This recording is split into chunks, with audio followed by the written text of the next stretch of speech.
Hi, my name is David Park, and I'm the founder and director of Seeds of Love Ministries, an organization that seeks to equip and train God's people for the work of evangelism, disciple making, and simple reproducible church planting. In this series of videos, I want to talk about sharing the gospel in a post-COVID world. Our cultural landscape has definitely been changed by this pandemic. Some of what we thought to be normative aren't so normative anymore, and previous ways of reaching people with the gospel are no longer viable. How can we, during this time, adapt and find new, creative, efficient ways of reaching people with the gospel? I hope that this series will give you some good starting points to begin to think about how to reach out to others. During this pandemic, people are filled with fear and anxiety. Fear of catching the virus and anxious about where their next paycheck is coming from, how to feed their families, how to raise and educate their children. Everything that they've trusted in to give them security has crumbled. But even in such dire circumstances, the church has an opportunity to bring hope. There are three problems that people face caused by the pandemic and three solutions that the gospel provides. Three problems and three solutions. The first problem and solution is the fear of death and hope in life after death. People are confronted with their mortality and fragility of life for the first time because of this pandemic. With this unseen deadly pandemic, people are realizing that nothing can protect them. When people encounter death, they become much more sober, malleable, and open to hear about hope in an afterlife. Death is not the end, but the beginning of life spent in eternity with God. The gospel offers a greater, more real, fuller existence in the next life. Death no longer causes fear, but is only a celebratory entry into the most beautiful, fuller existence in God's kingdom. The second problem and solution is a lack of security and true security in God.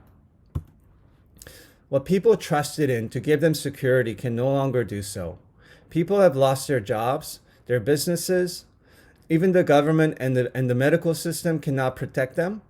Even our most trusted source of hope, religion and religious gatherings, are shut down. People are feeling as though they're swept up in a whirlwind.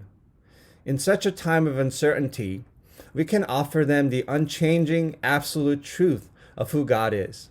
God is the immovable, unchanging rock. He is eternal. He offers true security in His promises and salvation.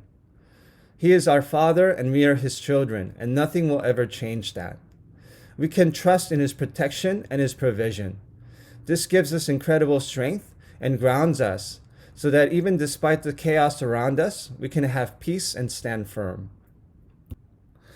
Third problem and solution is isolation and depression, and being joined to God's community. People are struggling with isolation, depression, and loneliness.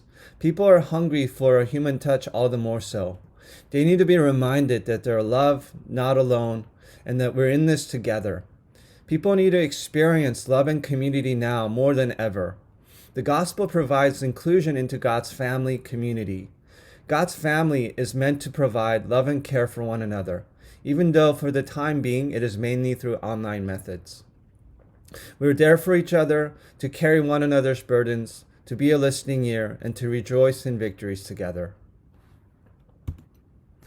So there you have it, three problems and three solutions. First is the fear of death and hope in life after death.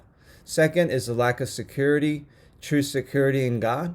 Third is isolation and depression and being joined to God's community. I want to share a story of my friend Jane.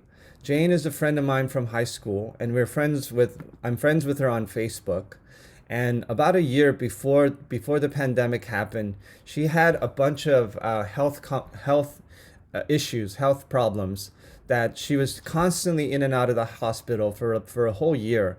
And witnessing that on Facebook, just reading about it, was horrific, even for me. But when this pandemic started, I remember her posting something on Facebook where she seemed to be gripped with fear and panic that the virus was going to get the best of her. And so she said that she was washing her hands so much that it was swollen red and cracked dry because she was afraid of catching the virus. And when I read that story, my heart just went out to her. My heart just broke. And I really felt the compassion of Jesus for her. And I felt like the Holy Spirit gave me some wisdom to comfort and encourage her.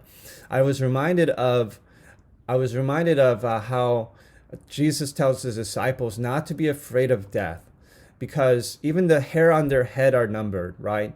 And not even a sparrow falls to the ground except God allowing it to happen. So Jesus says to the disciples, so therefore do not be afraid, right? So I share that passage with her. And even though she's not a Christian, she's not a believer, she was really encouraged by me sharing that. And she appreciated me sharing that story with her. I share this story just to bring up the fact that there are many people around us. If we take a good look at the people around us, if we're sensitive to their needs, people who are struggling with fear, anxiety, depression, loneliness, and because they don't have the same sense of security and peace that we have because of our relationship with God. And we can be the ones to bring that message of hope and encouragement and salvation to others. It is time for the church to rise up and answer our call, to bring the good news to those who are hurting. Depending on how the church responds to this crisis, we will be remembered by the generations to come as either those who made a difference and was part of the solution, or those who failed to do anything and fade into history. So I challenge you, with great crisis comes great opportunity. Will you answer this call? So this is a short time where we actually get to practice what we shared, what we learned. In your own words, share with your partner how the gospel brings hope in these three areas, in these three ways. First, the fear of death and hope in life after death. 2, lack of security, true security in God. 3, isolation and depression, being joined to God's community. Discuss with your partner other ways in which the gospel brings hope to those going through this pandemic.